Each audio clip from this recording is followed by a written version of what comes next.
Hi everyone, welcome to Molly's Flower Shop. I'm Molly and I'm so excited to bring you into my kitchen for my brand new baking show. You can tune in every month on Charter Channel 994. It's brought to you by JATV. You can also check it out on JATV's YouTube channel or my website, mollysflowershop.com.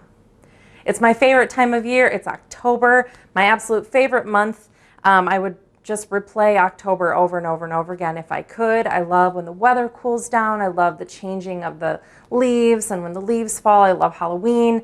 My birthday is in October. My dog's birthday is in October. It's just my favorite time of year. And of course, with a new month always comes a new seasonal fruit or vegetable to enjoy. So to celebrate October in the kitchen, I'm going to be highlighting the humble apple. Now, apples are obviously some of the most common fruits that we enjoy on a daily basis. You can find them all throughout the year, but there are some types of apples that are only available really at the height of their picking season. It's very common this time of year to go to apple orchards and pumpkin patches and kind of become a part of that culture, and that's part of what I'm going to celebrate today with apples. Now, Granny Smith apples are usually the most common one that we would find in baked goods. They break down really well. You get that nice apple pie texture that you're so accustomed to that comes from the Granny Smith. They're just great baking apples. So I'm going to use a couple of those today, but I'm also going to focus on my favorite apple in the whole entire world, and that's the Honey Crisp. I just love the tartness mixed with that honey sweetness. So we're going to combine the two today and turn it into something really special. We'll be doing my version of an apple crisp. Now, apple crisps are usually kind of a loose, almost like the inside of an apple pie filling, usually with some sort of a streusel topping on top, maybe oatmeal or nuts even sometimes mixed in, and you kind of have this just really nice bowl of apple crisp. But we're going to do it a little bit different today. My apple crisp actually has a shortbread base. Most of the time you wouldn't find apple crisp kind of in a bar the way I'm going to do it today. So we'll be doing Apple Crisp Shortbread, and I'm going to serve it with a big scoop of vanilla ice cream, and I'll be making a sinful whiskey caramel sauce to drizzle all over everything. Now, don't worry if you're serving this to children, or maybe you don't want to put any whiskey or alcohol in your caramel sauce. You can leave that ingredient out and you'll still end up with a really delicious caramel sauce. So let's get right into it. We're going to start with our shortbread base. So I'm going to show you how to put that together. Let me just assemble my ingredients here. And shortbread is really easy to make. There isn't a whole lot to it. Okay, what we're going to do is use the creaming method, which I've used before on the show, and it's really just when you put your butter and sugar together in the bowl and get that all kind of creamed together. It's really kind of a traditional simple cookie base. So first goes in a half a cup of butter, which is 1 stick, and remember, real butter, not margarine or any other kind of substitute is best. I'm going to let this go for just a couple minutes to kind of fluff the butter up. You want to see that yellow color of the butter kind of thin out into more of like a pale, almost white color. So let me hit that for just a few minutes.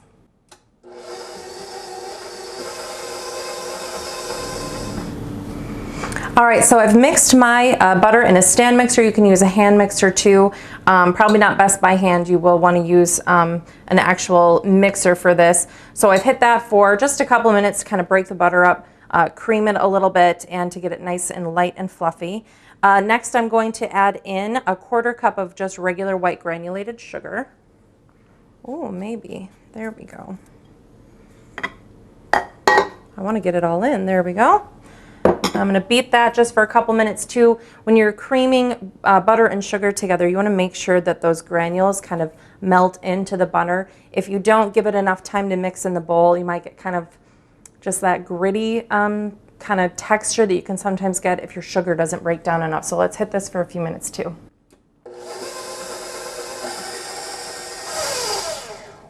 So I've creamed my butter and sugar together so it's nice and dissolved in there. Next in goes a teaspoon of pure vanilla extract, about that much. I kind of eyeball the teaspoons. You can certainly do the work and measure it out. And then a 1/4 teaspoon of salt. We're going to mix those together and then we'll put in the flour.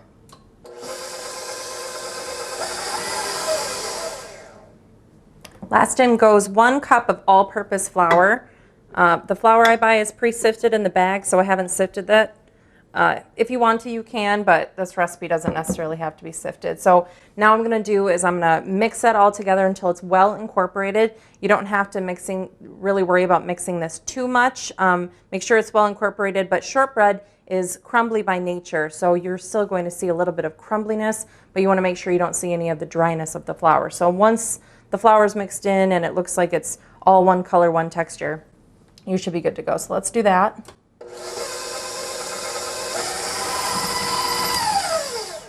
Okay, all set with that. That took about 2 minutes maybe.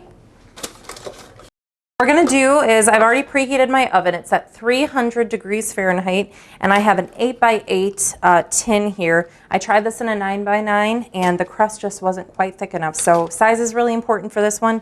I would definitely stick with an 8x8. You could probably do an 8-inch round. You just want to make sure that your cookie base is going to be thick enough. It's still relatively thin, but you don't want it so thinned out that you can't reach to the corners. So this is just an 8x8 baking tin, and what I've done is I've greased it, and then I've also lined it with parchment paper. And there's a reason why I took it up over the sides. I have a couple inches of parchment on either side.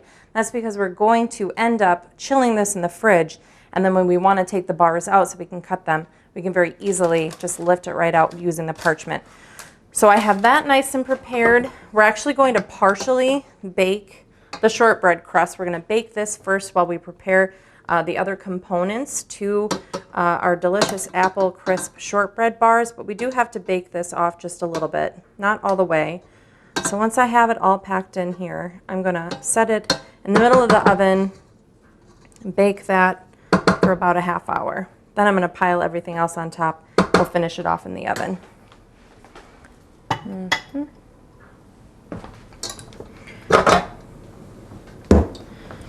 All right, so this is the texture you're looking for.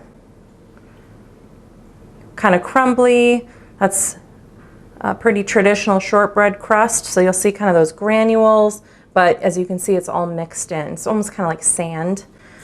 So I've got that all nicely mixed, and I'm going to go ahead and just sprinkle it into my pan. It really is a lot like sand.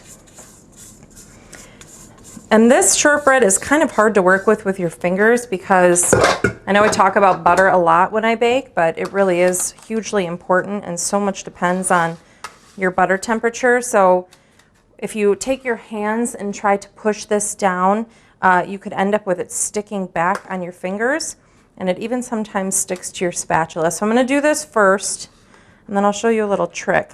As your butter melts, it might start sticking to you. This one's actually pretty darn good. You want to make sure you're pushing it all the way out into the corners, packing it down. It doesn't have to be super firm, but certainly when it's baked and you take it out, you want people to take a bite and it not fall apart in their hands or on their fork.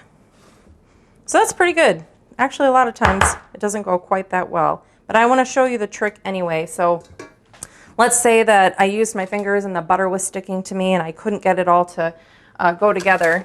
So a trick I like to do is I'll take a spare bit of parchment and the back of just a flat bottomed measuring cup and kind of push it down that way. And it's nice because the parchment keeps it from sticking to you. So that's just a little trick. If you're having issues with pie crust or anything like that, you can use that one. So that was super simple, right? Quick, easy shortbread.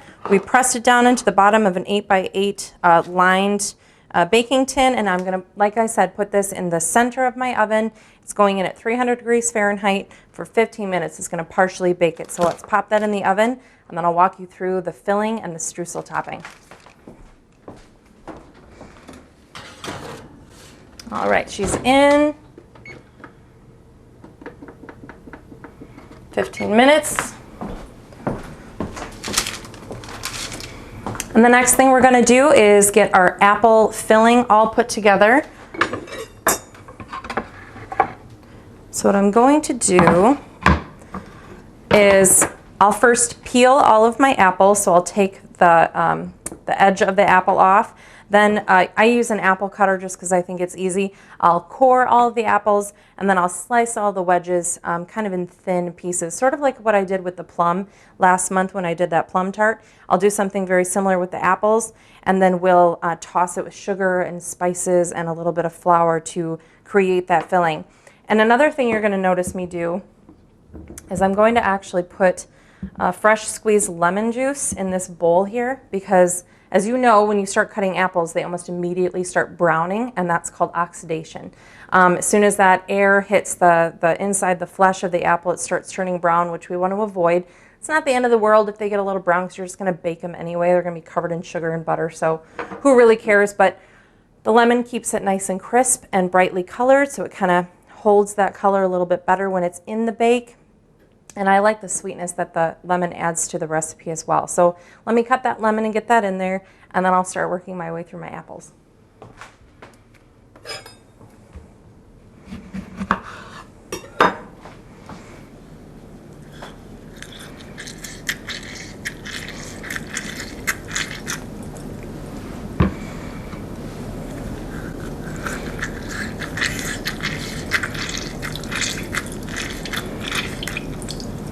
I have my hand like this so I can catch all the seeds. They don't end up in my juice. All right, let me throw these out and wash my hands.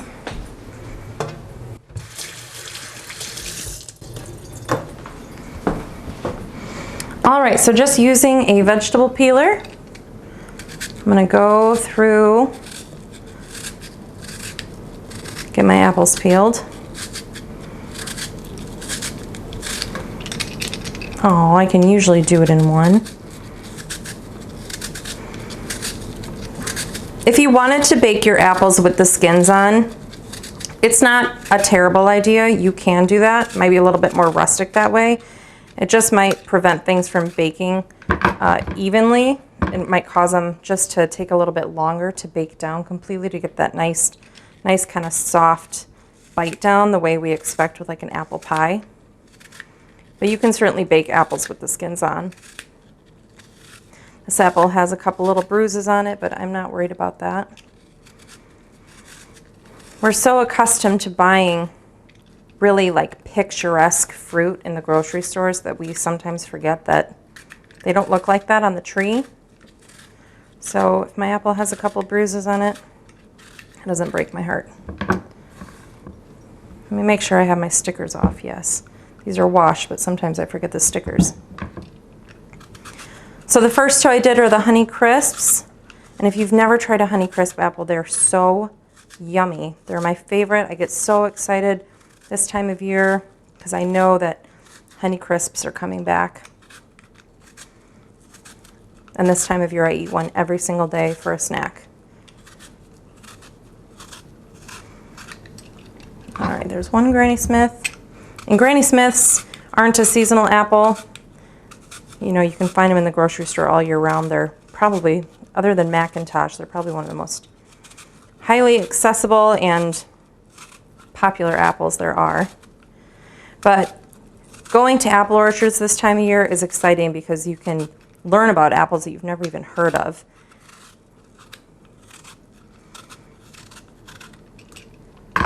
All right. So I've got my apples peeled, and now I'm going to core them. And I just have one of these apple cutters. I don't know, I probably got it for a couple bucks at a grocery store years and years ago.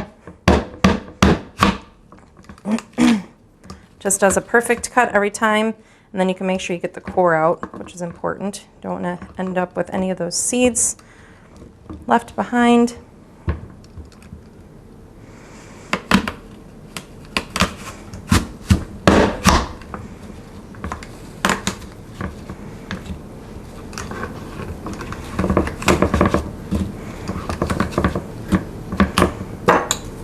Okay, so I have my pile of apples sitting here.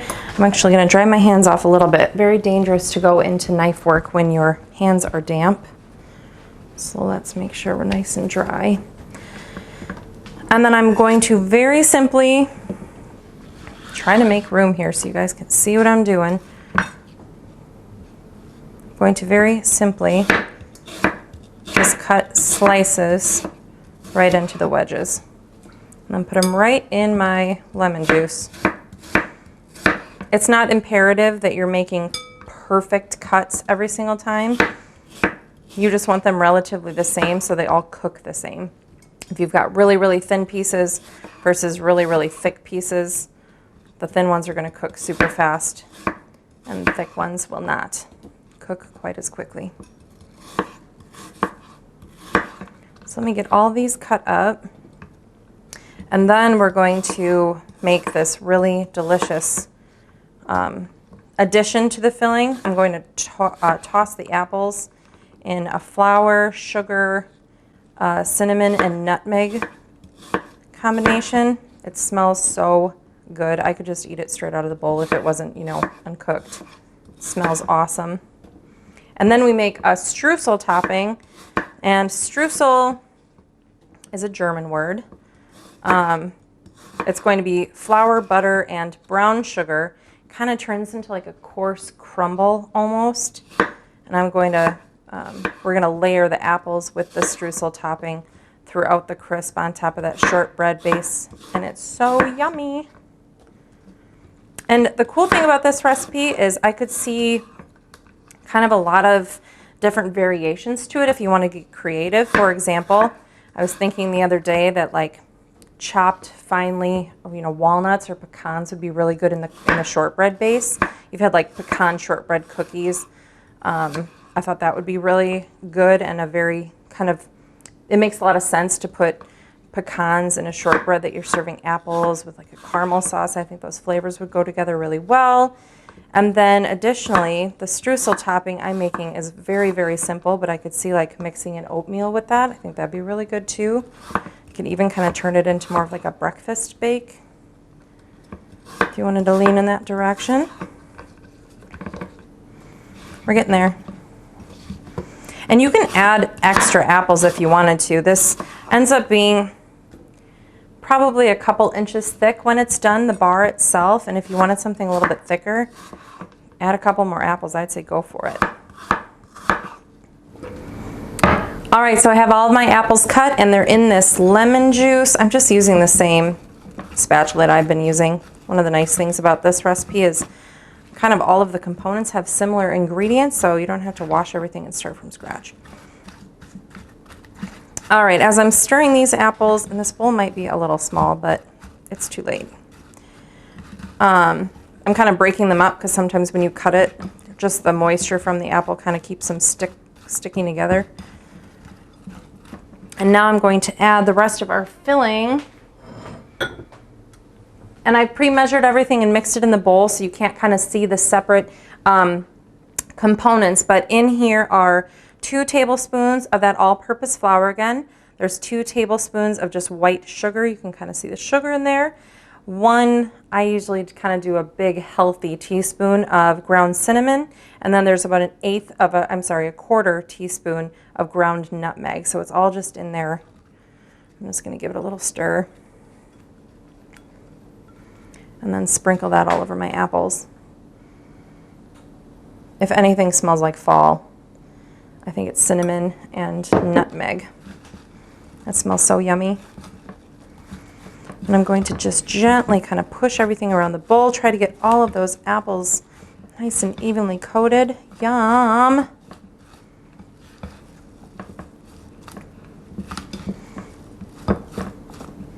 Delicious.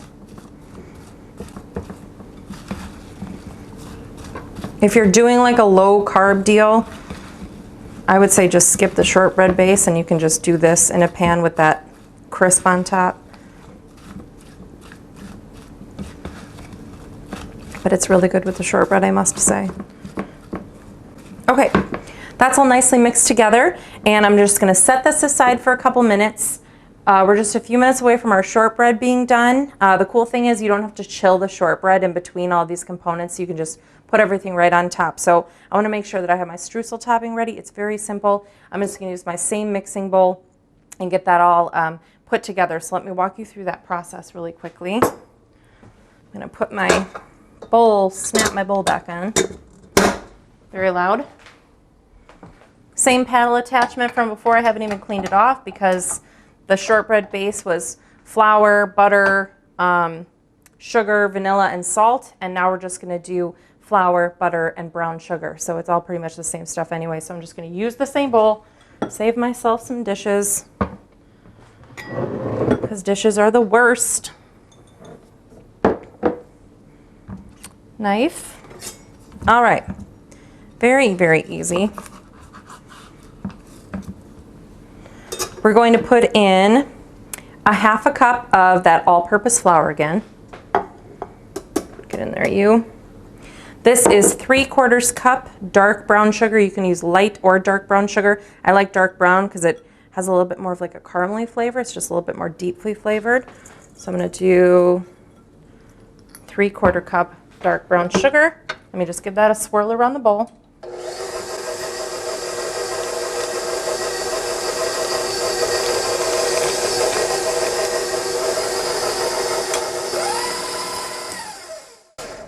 And now that my flour and brown sugar are mixed together, I'm just going to do a 1/4 cup of butter. That's a 1/2 stick of butter.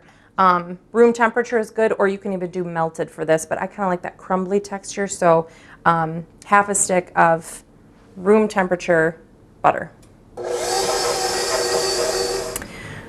Okay, so I just let this go around the bowl a few times, so now I have my streusel topping. Some of it got stuck to my paddle, so let me just push that off a little bit. Do not waste any of this. It's too delicious to waste. So I've got a little bit stuck on my paddle. I'm not gonna let that go. Yum. I'll show you what this texture looks like.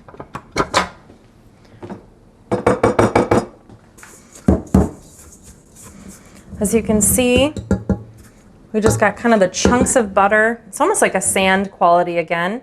And that was just flour, brown sugar, and room temperature butter. And that's all you're looking for. Doesn't have to be anything really fancy. Doesn't have to be super mixed up or emulsified. And my shortbread is done in the oven, so let me go grab that quick.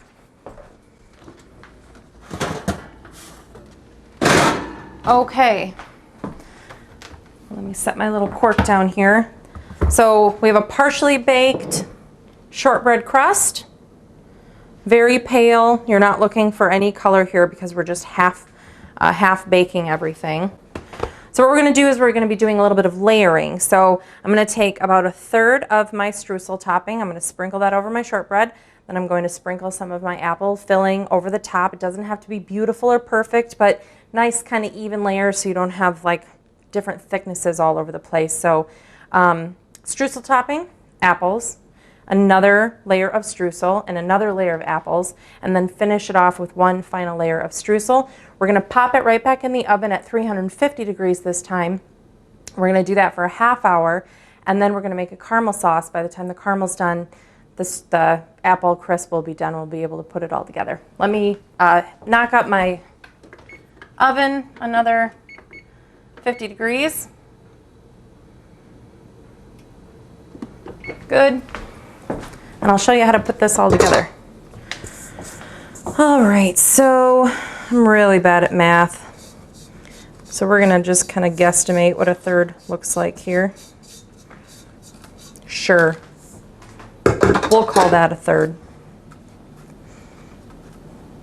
I'm gonna sort of just spread it over top. You want everyone, there's already an apple in there because I use that same spatula. Normally there wouldn't be an apple in there already, but oh well. Make sure that you get it to the corners and kind of get it sort of evenly spread out. You want everyone to get a nice big bite of the streusel every time. And then I'm going to bring my apples back. There's really no rhyme or reason to this. Last month, if you watched my episode, I did a plum tart, and I was very kind of careful and super calculated about the way I put the fruit on the tart. This is like, if you could have more of an opposite dessert, that's what this is. This is like the least French thing ever. This is just throwing stuff on and calling it good. And I like kind of fancy dessert recipes. I like to experiment and challenge myself, but sometimes I'm like, let's just throw it all in the pan, call it a day. There's my oven already up at 350. There's another about 1/3 of my streusel. And then final layer of apples. Get in there.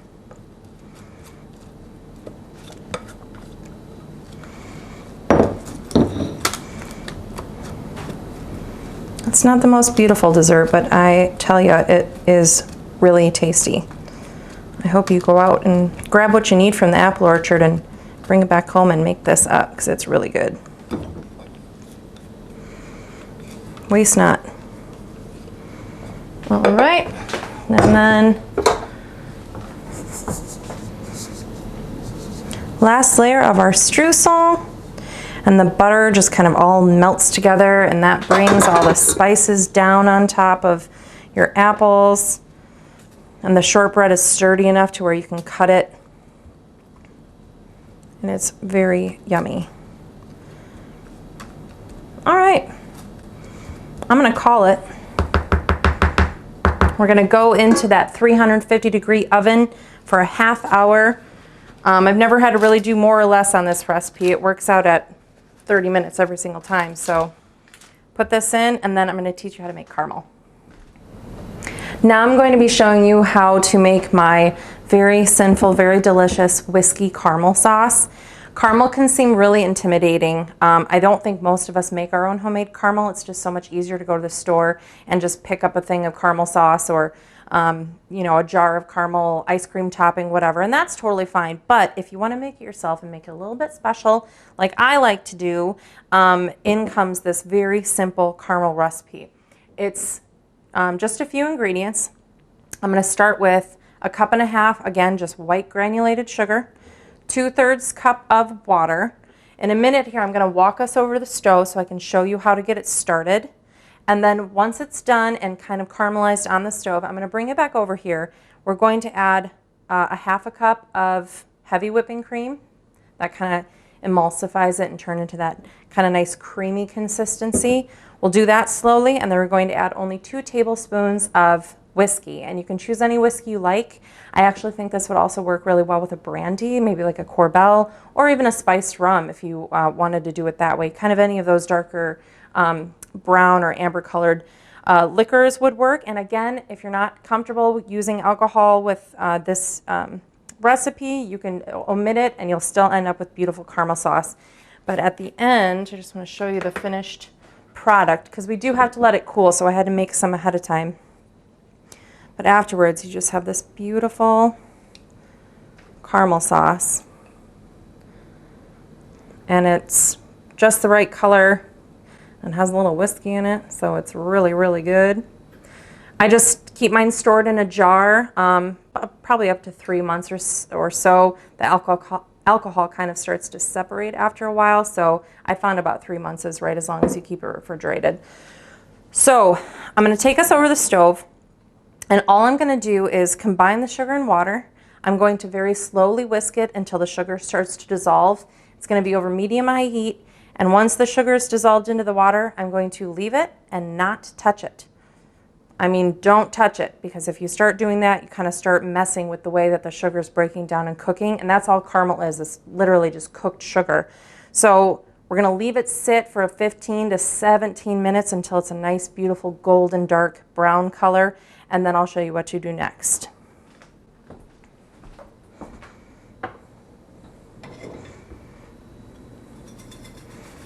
All right, so just plain white sugar, 2/3 cup water. That was a cup and a half of sugar, 2/3 cup water. Medium-high heat, for me that's like a 6 or a 7. I have a gas range. I'm just going to slowly whisk this together and bring it up.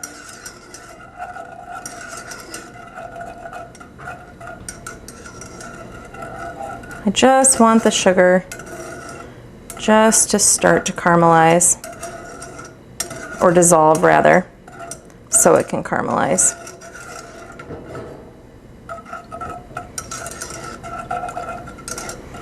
Very gently.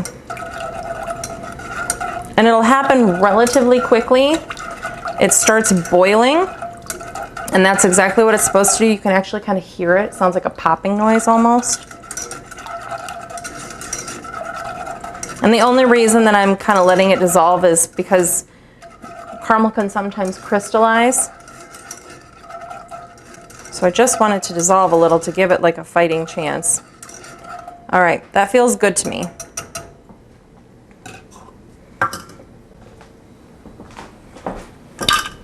So I'm going to go ahead and let that go. It's going to sit on the stove, like I said, 15 to 17 minutes or so. You'll kind of hear it start to pop, and we've got the camera over there so you can see the different stages that it goes through.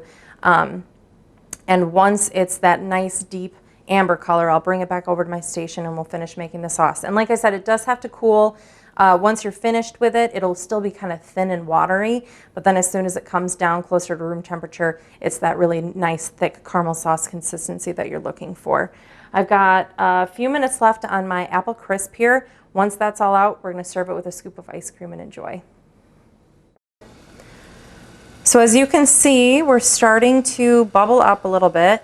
It's actually starting the boiling process. Now I'm not going to touch it, but if you listen carefully, you can hear the boiling. It's louder than like boiling water. It's from that sugar.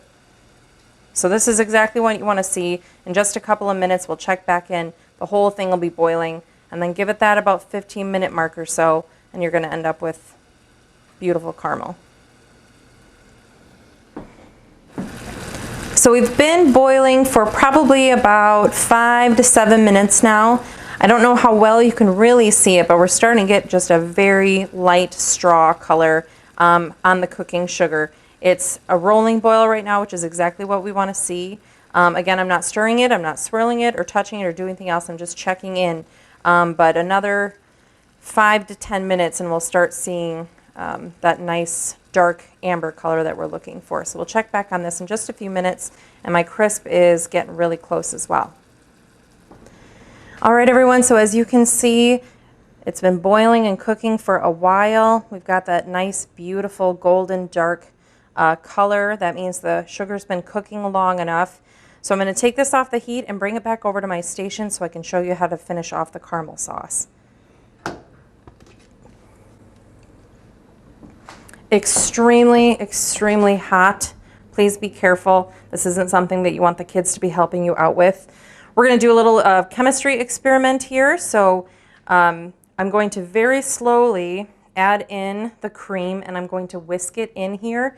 Now, when I put this cold cream into this hot sugar molten lava mixture, it's going to bubble and steam up. It's actually kind of like a violent reaction. So please do be very careful when you're doing this part.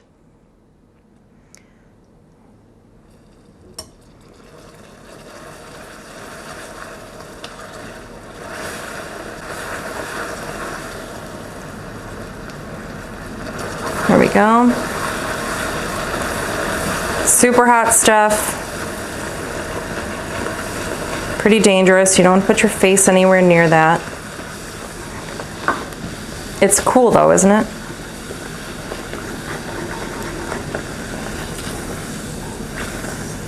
All right. We're going to let the cream incorporate with the caramel here. Kind of breaking down, and all the temperatures are kind of evening each other out. And it's still extremely hot, even though you put that really cold cup, it's a half a cup rather, of heavy whipping cream. You're still kind of molten in here. And then, because I'm going to do the whiskey sauce, I'm adding 2 tablespoons of whiskey. Any old whiskey, whatever your preferences, will be fine. Like I said, if you want to do this kind of like a brandy or a spiced rum, that would work too. If you prefer no alcohol in your caramel at all, just omit this step. Remember, it's still super hot, so as I pour this in here, it's going to bubble up again.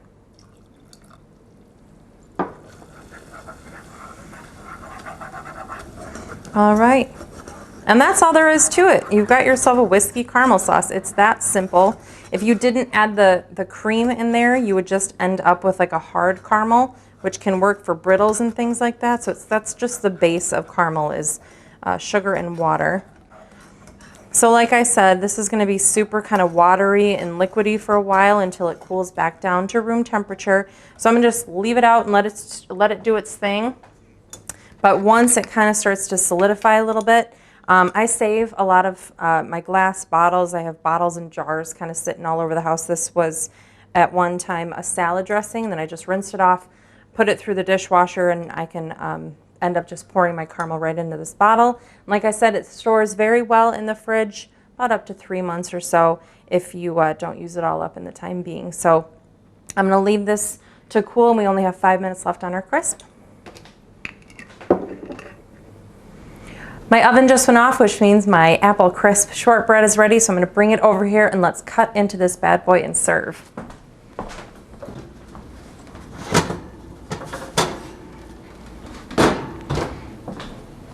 And here it is. This is my Apple Crisp Shortbread. I wish you could smell it. It's so good. It's almost kind of created its own caramel sauce on top. So we've got apples with a streusel topping and that shortbread base underneath. I'm going to do my very best to lift this bad boy out and get it on my cutting board. Normally I'd like to chill this for a couple hours. It can be eaten warm, kind of like an Apple Crisp normally would be. But because it's a bar and because there's so much butter in that shortbread, normally I would like to chill it. But because I want you to see what it looks like and I want to serve a piece up for you, I am going to do my best here. It's still going to be a little loose. Come on, you. Oh, we made it work. Lucky. Let me get this out of the way. All right, now this is extremely hot. Like I said, normally I wouldn't like to cut this right away, but I just want to show you how good it is on the plate. It is going to be very good with ice cream. So I'm just going to cut a bar. Oh, it is so soft. I'm going to grab a spatula to help me out here. Lift it out. Yum. Serve it with vanilla ice cream and a nice serving of that whiskey caramel sauce. Yum, yum, yum. I just want to dig right in.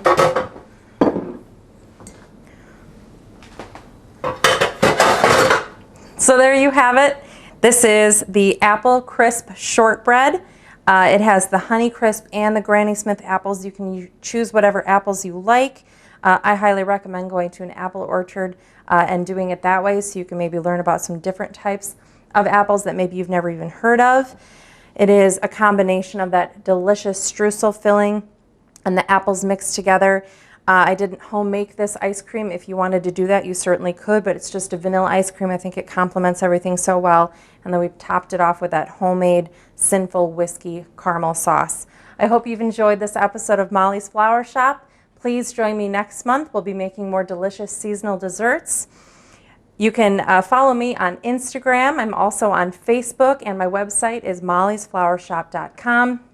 Thank you again for joining me here today. I'll see you next month, and remember, life's short. Eat the cookie.